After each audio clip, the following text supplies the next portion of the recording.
오늘 시편 128편 한 절씩 교독으로 봉독하도록 하겠습니다. 제가 먼저 보겠습니다. 여호와를 경외하며 그의 길을 걷는 자마다 복이 있도다. 내가 내 손이 수고한 대로 먹을 것이라. 내가 복되고 형통하리로다. 내 집 안방에 있는 내 아내는 결실한 포도나무 같으며 내 식탁에 둘러앉은 자식들은 어린 감람나무 같으리로다. 여호와를 경외하는 자는 이같이 복을 얻으리로다. 여호와께서 시온에서 내게 복을 주실지어다. 너는 평생에 예루살렘의 번영을 보며 내 자식의 자식을 볼지어다. 이스라엘에게 평강이 있을지로다. 아멘. 오늘도 이 새벽 미명의 시간, 거룩한 주님의 임재 앞으로, 또 그 역사하심 앞으로, 말씀 앞으로 달려나온 우리 사랑하는 성도님들을 진심으로 환영하고 축복합니다. 오늘 일어나서 온도계를 보니까 영하 15도더라고요.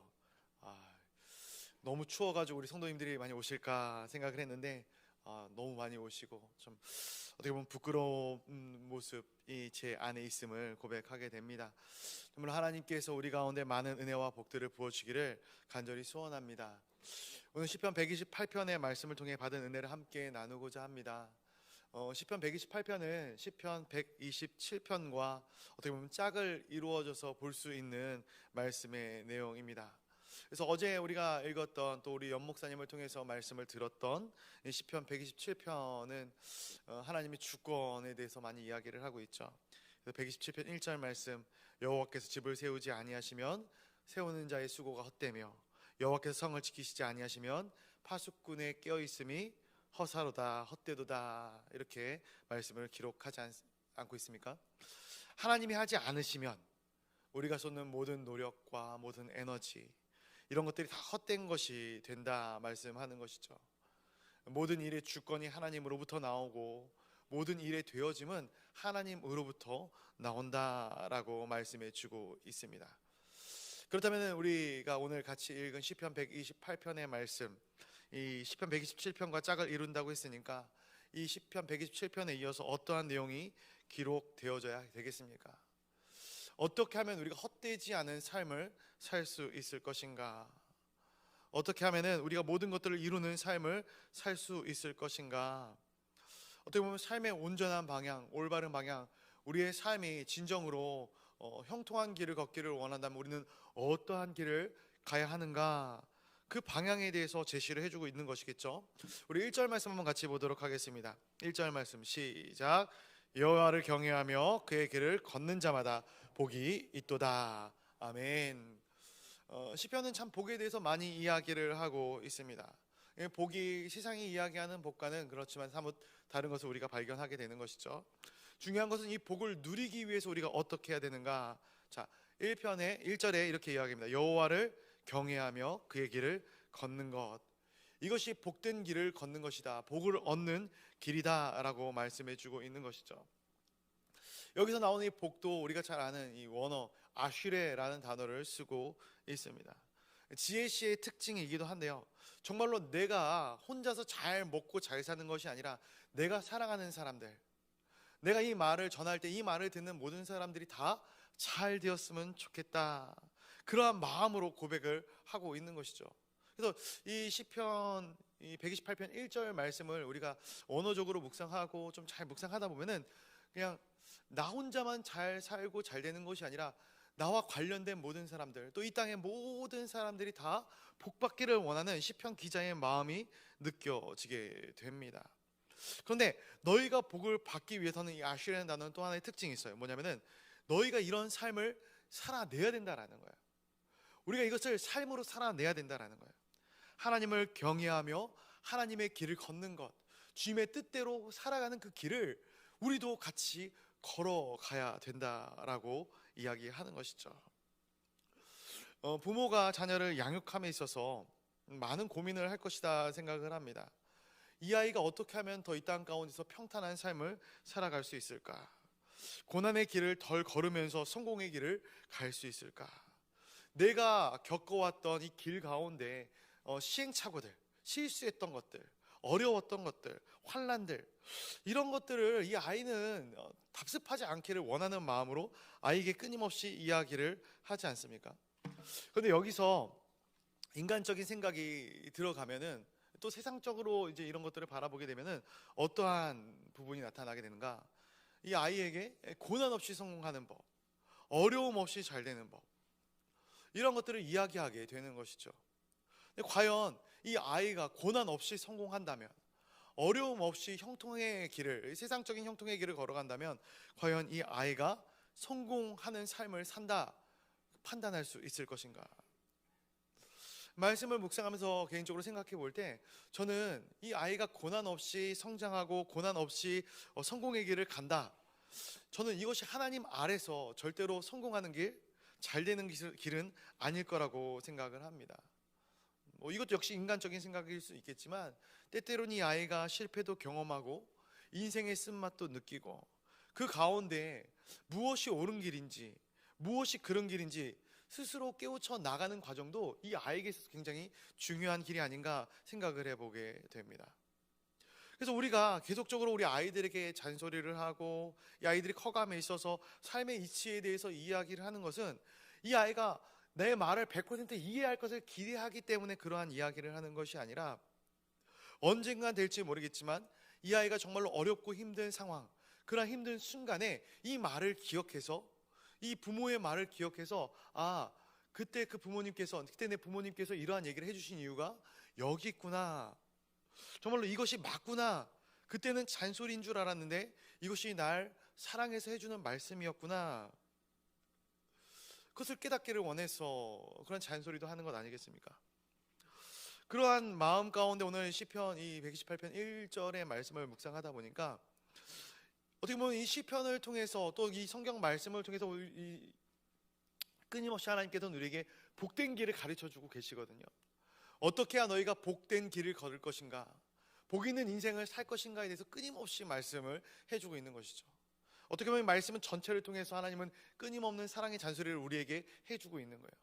그러나 우리는 당장 이것을 이해하지 못해요.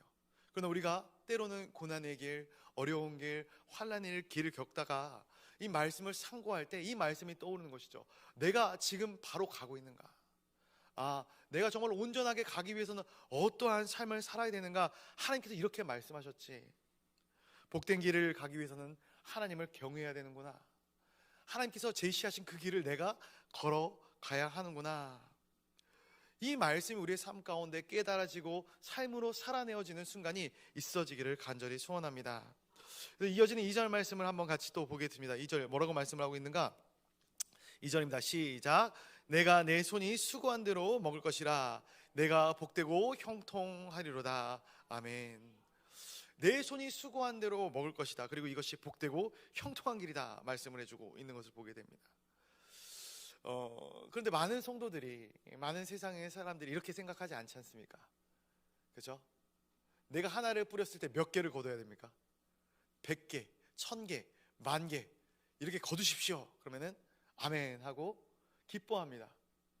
내 속인이 수고한 것보다 더 많은 것들을 거둬두기를 바래요. 근데 이것은 유행이죠, 유행. 로또를 사는 것과 뭐가 틀리겠습니까? 물론 수고의 것들은, 수고의 이 질의 차이는 틀리겠죠. 내가 게으르게 행동할지라도 하나님께서 내 모든 형편을 아시고 풀어주시어 부유하게 사는 것, 이것이 정말로 형통하고 평탄한 길이겠습니까? 우리가 수고의 열매를 먹고 마시는 것, 이것이 얼마나 감사한 일인지 생각해 보시길 간절히 소원합니다. 세상 사람들은 이것이 당연하다 생각할 수 있어요. 그러나 우리가 시편 127편에서도 보았지 않습니까? 이건 역시 하나님께서 허락하시지 않는다면, 내가 마땅히 해야 할 일들을 내가 하는 것조차도 하나님께서 허락하시지 아니하면 그것이 헛되고 허망한 일이 되어져 버리고 만다라는 거예요. 하나님께서 허락하셔야지만 우리가 누릴 수 있는 것이죠. 이 시대 가운데 금수저, 은수저 이런 말들이 있어요. 부모를 잘 만나는 것, 아이들이 이러한 것들을 바라보고 이러한 이제 물질 만능주의 세상 가운데 어떤 미디어들을 통해서 부모님을 원망하는 거예요. 하나님, 부모님, 나는 왜 이렇게 가난한 가정에서 태어났냐고. 중년이 된 지금도 저희 또래 친구들을 보게 되면은 그러한 불평과 불만을 가지고 있는 친구들이 많이 있더라고요. 쟤는 부모 잘 만나서, 그렇다면 그들에게 만약에 물질적인 풍요가 찾아온다면 그들이 만족할 것인가? 저는 절대로 그들이 만족할 것이다 생각하지 않습니다. 믿는 사람들에게서 특별히 그렇습니다. 우리의 최종 목표는 물질이 아니지 않습니까? 명예나 권력의 정점을 찍는 것이 우리의 최종의 목적과 목표가 아니지 않습니까? 오늘 시편 기자는 그래서 이야기하고 있는 거예요. 무엇이 복인가? 무엇이 너희들의 최종의 목표가 되어져야 되는가? 하나님을 경외하는 것이다. 그래서 오늘 또 시편 기자가 복에 대해서 또 이렇게 표현을 하고 있는 것을 보게 되는데, 우리 3절 말씀도 한번 같이 읽어보도록 할게요. 3절입니다. 시작. 내 집 안방에 있는 내 아내는 결실한 포도나무 같으며 내 식탁에 둘러앉은 자식들은 어린 감람나무 같으리로다. 아멘. 정말로 이 복되고 형통한 길에 대해서 어떤 물질적인 어떤 명예적인 그러한 부분을 이야기하고 있는 것이 아니라 하나님이 세워주신 이 작은 공동체, 이 가정이란 공동체가 사랑 안에서 하나 되는 모습을 하나님께서 제시해주고 있는 것을 보게 됩니다. 저는 이 말씀을 묵상하면서 이런 생각을 해봐요. 하나님께서 세우신 두 개의 공동체가 있다 하지 않았습니까? 첫 번째는 가정, 또 하나는 교회입니다. 이건 하나님께서 직접 우리 가운데 세워주신 공동체인 것이죠. 그런데 이 공동체가 평안하고 화목하면은 내 모든 일이 다 잘 풀리는 것 같고 평탄하게 되어지는 것이죠. 옛말에도 이런 말이 있지 않습니까? 가화만사성. 가족이 화목하면 모든 일이 다 잘 평탄하고 잘 풀린다라는 것이죠. 그래서 저는 이 말씀을 보면서 이 가정을 세우는 것, 이 가정이 어떻게 보면 가장 작은 공동체이지만 또 가장 큰 공동체이기도 하지 않습니까? 이 가정 안에서 감사와 기쁨이 넘치는 것만큼 중요한 것이 없겠다, 참 큰 복이 없겠구나라는 생각을 해보게 됩니다. 가족 안에 때로는 힘든 부분이 있을 수도 있겠죠. 그러나 그 가운데 영적으로 그 어려운 부분들을 서로 합심하면서 채워나가고 위로하고, 부모가 자녀를 존중하고 자녀가 부모를 공경하는 것, 이것이 큰 은혜요 복이다 생각을 합니다. 그러면서 또 한편 생각해 볼 때 이 시대 가운데 많이 이러한 부분들이 무너져 있구나라는 생각을 해보게 되는 것이죠. 우리도 알다시피 지금도 막 미디어나 뉴스들을 통해 보게 되면은 이혼에 대한 이야기들, 가정의 불화에 대한 이야기들이 많이 등장하지 않습니까? 근데 그러한 가정의 불화가 생기게 되면은 마음이 굉장히 편하지가 않아요. 제가 부부싸움을 해봤을까요? 안 해봤을까요? 네. 지금 요즘은 진짜로 거의 싸우지를 않는 것 같아요. 요즘이 아니라 최근 몇 년 동안은 거의 싸우지를 않았던 것 같아요, 많이. 그런데 신혼 초에는 하루가 멀다 하고 싸웠던 것 같습니다. 맞지 않는 부분들이 많이 있죠. 근데 중요한 거는 가족에서 싸움을 하고 아내와 다투고 난 후에 제가 사역을 해야 되니까 이제 교회에 나가서 신방을 다닙니다. 제 마음이 어땠을까요? 참 많은 괴리가 되는 것이죠. 내가 가정 하나 바로 건사하지 못하면서 이렇게 사역을 감당하는 것이 과연 맞는가? 내가 가서 신방을 해서 하나님의 말씀을 전하고 있는데 그 순간에도 제 마음 가운데는 끊임없는 불편함이 자리하고 있는 거예요. 그 모든 것들을 다 풀어야 되는 거예요. 아내와 모든 것들을 다 풀어야 마음이 평탄하고 어떤 사역에 집중이 되어지게 되는 것이죠. 저는 꼭 사역이 아니라 우리가 하는 모든 일들, 또 우리 가정에서 일을 하는 모든 것들도 다 마찬가지다 생각을 합니다. 가장 가깝기 때문에 어떻게 보면 날 가장 힘들게 하는 사람이기도 하지만 가장 가깝기 때문에 내 모든 것들을 다 이해해 주기 때문에 우리가 이해해 줄 것이라 믿고 쏟아내는 사람들이 또 내 가정의 사람들, 우리 남편과 아내, 자녀들 아니겠습니까? 이 가정이 평탄한 게 얼마나 큰 은혜고 복인가, 오늘 시편 128편 3절에서 말씀해 주고 있는 것이죠. 근데 중요한 것은 어떻게 이러한 가정을 만들 수 있고 이러한 복을 누릴 수 있는 것인가, 이러한 아름다운 공동체를 꾸밀 수 있는 것인가. 4절에 또 반복되는 이야기가 나오죠. 우리 시편 128편 4절 말씀 또 한번 같이 읽어보도록 하겠습니다. 4절입니다. 시작. 여호와를 경외하는 자는 이같이 복을 얻으리로다. 아멘. 여호와를 경외하는 자. 근데 3절 말씀을 읽고 4절 말씀을 이어서 묵상하다 보니까 이렇게 생각이 되더라고요. 부모가 자녀 앞에서 하나님을 공경하는 그러한 애티튜드를 보인다면, 그렇죠? 아까 전에 우리 감사원금에서 우리 윤집사님이 가정 예배를 드리고 감사하다 이렇게 얘기를 했는데 정말로 중요한 부분인 것 같습니다. 부모가 하나님 앞에 바로 서는 모습을 보고 부모는 또 자녀들이 하나님 앞에서 바로 세워져 나가는 모습들을 바라볼 때 이보다 더 큰 복이 어디 있겠는가. 우리 공동체도 마찬가지입니다. 공동체 안에 하나님의 말씀을 또 하나님을 경외하는 자가 한 명 있다면 그 사람으로 인하여서 이 공동체가 변화되어지게 되는 것이죠. 말씀 가운데서 그렇게 정확하게 이야기하는 거예요. 이같이 복을 얻을 것이다. 그 은혜의 복, 그 복의 은혜를 누리시는 저와 우리 모두가 되기를 간절히 소망합니다. 그래서 우리 이어지는 5절과 6절 이 말씀을 보고 말씀을 맺겠는데요, 우리 5절과 6절도 한번 같이 읽어보도록 하겠습니다. 5절과 6절입니다. 시작. 여호와께서 시온에서 내게 복을 주실지어다. 너는 평생에 예루살렘의 번영을 보며 내 자식의 자식을 볼지어다. 이스라엘에게 평강이 있을지로다.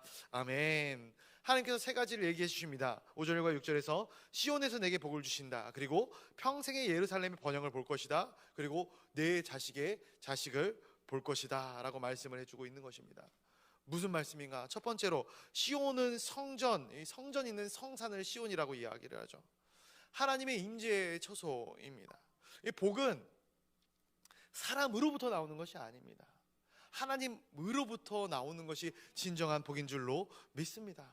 시온에서 내게 복을 주실 것이다 라는 말씀은 그럼 무슨 말씀이겠습니까?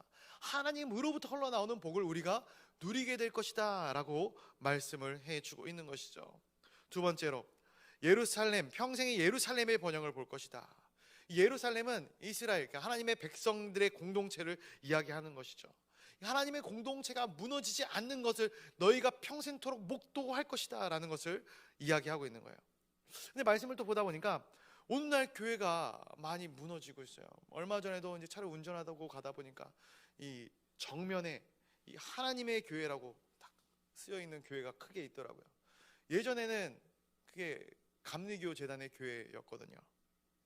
오늘날 교회가 무너집니다. 교회가 힘들어하고 있어요. 왜 그렇습니까? 왜 그럴까요? 저는 다른 것 없다 생각합니다. 저 같은 목회자들이 제 역할을 감당하지 못하고 있기 때문에 너무나도 부끄럽지만 복음을 받은 자로서의 삶을 살아가지 못하고 있기 때문에 하나님을 경외해야 할 성도들이 하나님을 경외하지 못하고 세상의 것들을 쫓고 세상의 사람들과 별반 다를 것 없는 그러한 가치관을 가지고 그러한 삶을 살아가고 있기 때문에 이 교회가 무너지고 있는 것이 아닌가. 그렇다면 해결 방법은 너무나도 간단하다 생각합니다. 반대로 행동하면 됩니다. 우리가 하나님을 경외하고 이 땅 가운데 하나님의 교회가 왕성해지는 것들을 보려면은 하나님의 그 정도를 걷는 자들이 많아지면 되는 거예요. 말씀을 듣고 그 말씀 가운데 살아가기로 결단하면서 우리가 하나님을 더욱더 경외하며 살아나가면 너무나도 자연스럽게 하나님의 나라가 이 땅 가운데서 번영하는 것들을 우리가 목도하게 되는 것이죠. 궁극적으로는 언젠가는 예수 그리스도께서 이 땅 가운데 다시 오실 때에 그때에는 누가 이야기하지 않아도 믿지 않는 사람들 역시 그들까지도 하나님의 나라가 진리였구나, 장성한 하나님의 나라를 목도하게 될 것입니다. 그러한 은혜를, 그러한 복을 누리게 될 것입니다. 마지막으로 자식의 자식을 볼 것이다. 이것은 장수의 복임과 동시에 세대가 이어질수록 그 신앙의 대가 끊어지지 않고 이어져 내려갈 것들을 말씀해 주고 있는 것이죠. 자식이 자식을 보는데 그 자식이 힘들어하고 어려운 인생을 살아간다면 그게 무슨 복이겠습니까? 저주가 되는 것이죠. 그러나 마지막으로 시편 기자는 평강을 선포하고 있는 것입니다. 이스라엘에게 평강이 있을지로다. 여호와를 경외하는 저와 여러분들이 되시기를 간절히 소원합니다. 주님의 길을 걷기를 소원하고 그 길을 가기 위해서 그 쉽지 않은 길이겠지만, 좁은 길이겠지만 그 길을 가기 위해서 하루하루를 순종으로 나아가는 저와 여러분들이 되시기를 간절히 소원합니다. 그때 하나님께서 우리에게 내려주시겠다 하는 모든 은혜의 복들이 우리의 삶을 통하여 드러나고, 그 복들이 우리뿐만이 아니라 우리 주변에 있는 모든 자들에게 아름답게 흘러가 우리가 말씀 가운데 나오는 아름다운 복의 통로가 되어지는 그러한 삶을 살아나가시기를 주님의 이름으로 간절히 축원드립니다. 우리 시간 같이 기도하도록 하겠습니다. 우리 기도할 때에 우리 교회를 위하여 같이 기도하도록 하겠습니다. 우리 담임 목사님 늘 붙들어 주시고 건강 지켜주시고 영적인 권세와 능력을 더욱 더하여 주시옵소서. 우리 모든 중직자들 하나님의 말씀 가운데 순종하고, 또한 올해 피택 되신 우리 장로님, 안수 집사님, 권사님들 주장하여 주시어 하나님의 말씀 가운데 담대히 세워져 나아가는 우리 피택 우리 임직자들이 다 될 수 있도록 인도하여 달라고 기도하겠습니다. 또 오늘 3인 3색 있습니다. 우리 박윤석 목사님께서 오늘 오시어서 하나님의 말씀을 선포해 주실 것인데, 오가는 모든 길 안전하게 지켜주시고 큰 은혜와 큰 강복이 있는 오늘 금요 심야 또 3인 3색 성령 집회가 될 수 있도록 인도하여 달라고 같이 기도하도록 하겠습니다. 이번 주 주일날 있을 우리 주일학교 부서 성탄 발표회와 또 성탄절에 있을 성탄 칸탄타를 위하여 같이 기도해 주시고, 또한 2023년 얼마 남지 않았습니다. 이 23년 남은 한 해 동안에 우리 동강의 모든 성도들이 하나님의 뜻 가운데 한 해를 되돌아보며 2024년을 온전히 계획할 수 있는 귀하고 복된 한 해가 되어질 수 있도록 인도하여 달라고 기도하도록 하겠습니다. 나라와 민족을 위하여 기도할 때에 힘들어하는 열방, 지진과 전쟁과 기근과 박해로 인하여 힘들어하고 있는 열방을 위하여 기도해 주시고, 또 이 나라와 민족을 위하여, 또 우리 선교사님들을 위하여, 또 환우들을 위하여 기도해 주시면 감사하겠습니다. 각자가 가져오신 기도의 제목을 놓고 기도하실 때에 더욱더 간절하게 기도하기 원하시는 분들께서는 강대상 앞에 자리로 나와 같이 기도해 주시기를 소원합니다. 우리 시간 주님의 이름을 한번 부르짖으며 기도의 자리로 나아가도록 하겠습니다.